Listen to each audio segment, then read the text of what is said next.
There are many big issues facing the United States today, such as the economy, climate change, gun violence, abortion issues, and immigration. And with all of these problems, it is easy to ignore the dark side of pet breeding in America. Let's take a look at how it all started. After World War II, due to crop failures in the Midwest, the federal government touted large-scale pet breeding as a fail-proof alternative.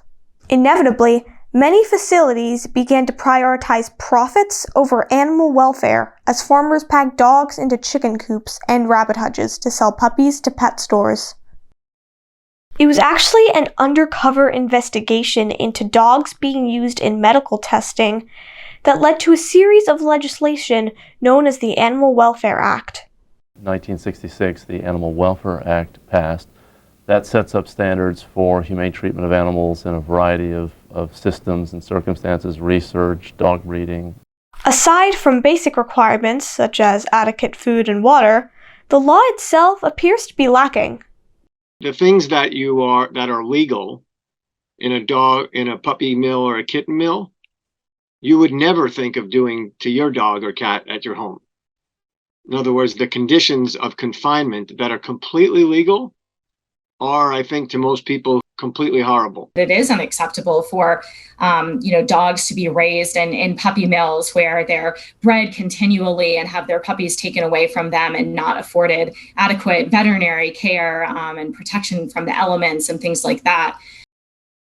Also, the lack of funds and lax attitudes at the Department of Agriculture have led to animal welfare groups to repeatedly uncover gross violations of the law.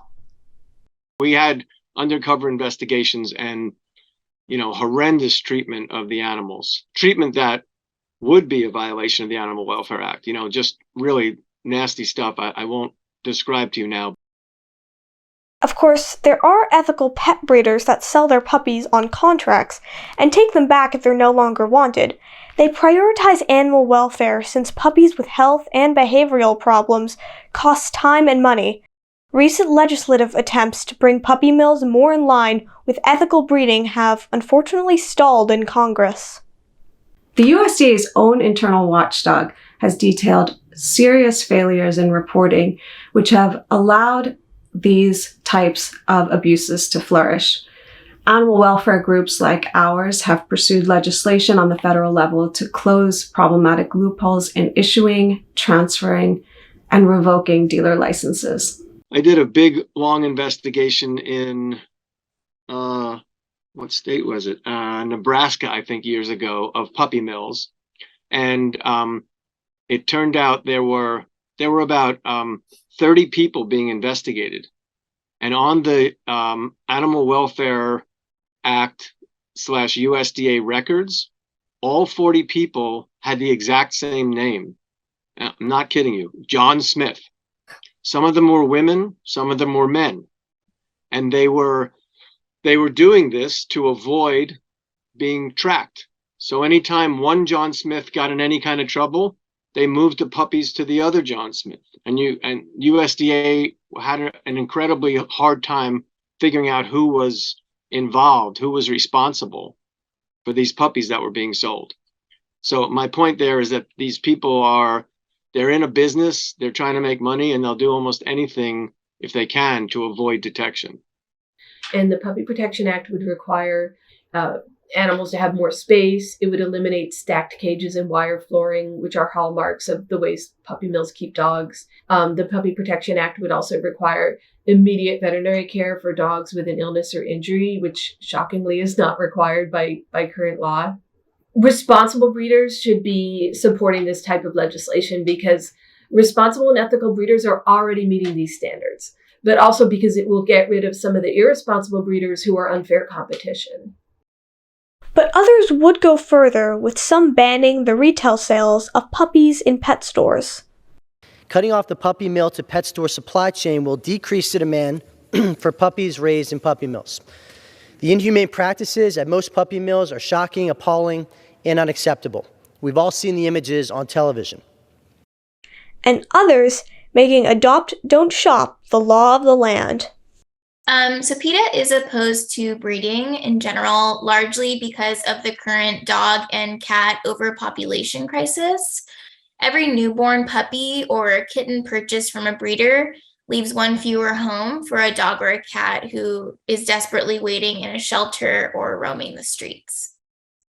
While everyone would like to see every homeless animal find a home, it is unclear that banning the breeding of companion animals is the right answer. The problems with suggesting adopt, don't shop is that for some families, that's simply not an option. There are health requirements that need to be taken into consideration, space limitations. Moreover, before humans harnessed the power of wind or fossil fuels, we relied on animals. We wouldn't be where we are if we hadn't done that, and machines can't replicate the roles that purebred dogs play as work and companion animals. Since dogs had been domesticated probably more than 15,000 years ago, dogs had always had very functional roles for humans. And these different dogs, they serve different functions depending on the society, on the culture, the environment that the humans lived in.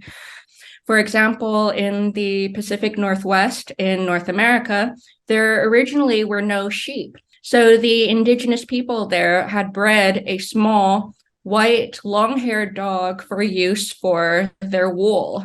They would remove the hair from these dogs like you would a sheep, and they would spin and dye and make woven textiles out of the hair from these dogs. And also companionship is a function as well. The drive of the dog, so what it was bred to do, whether that was herding or hunting or livestock guarding, those are all drives for those dogs. They were bred for 100 years to, sometimes hundreds of years to get to that point where they have these natural abilities. By adopt, don't shop, we've said all dogs are the same. While Swan's purebred dogs would thrive in a world with or without humans, shouldn't we draw the line when dogs such as teacup and flat-faced dogs are bred for exaggerated features that pose major health risks? Flat-faced dogs are breathing impaired breeds. They are afflicted with an uncomfortable, debilitating, and sometimes fatal condition called brachycephalic syndrome. Really, a lot of it came from, humans expecting companionship from animals. They want them to look cute for humans to be happy. For example, do you know how teacup puppies are created? Reversing the natural selection process, runts of different litters are selected and then bred over and over until the smallest animal is created. If that's not bad enough, the puppies are then starved to stunt their growth. As you can imagine, in the natural world, this would likely give them no chance of survival and weaken their gene pool, all for the sake of our current aesthetic tastes. And I suppose knowing how we humans are responsible for long-term irreversible changes in other species, it should give us pause in considering the consequences of our actions and decisions. Teacup, flat-faced or brachycephalic, and other dogs bred for exaggerated features, they were created by humans, and they can only survive in human or anthropogenic environments. Would natural selection wipe them out? Probably, yes. For thousands of years, humans have been breeding dogs for work and companionship.